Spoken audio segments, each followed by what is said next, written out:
true picture of what's happening with crime, so that the community can address serious problems. Anywhere you would go in this city, I feel confident people will tell you that's the biggest issue on their mind.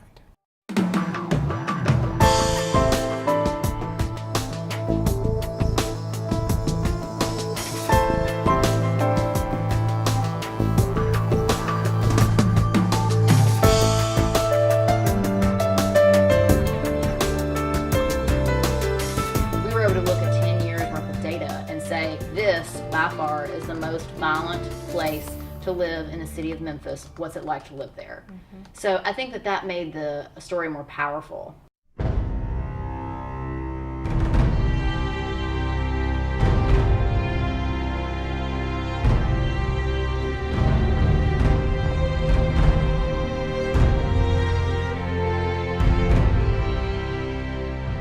For the first time, we could make a simple query and find one individual, how many times he'd done the same thing, or how many times he'd been in and out of jail. It was almost magic that how much information there was.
Is that you have these sort of cycles in these families over time, and it's not just because, oh, well, dad was in prison. Well, it's because dad couldn't read.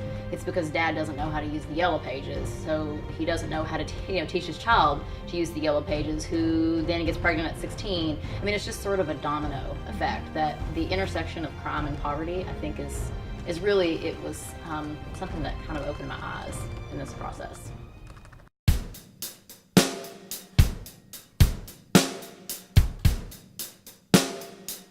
I hope that the community as a whole has the crime picture in context a little bit.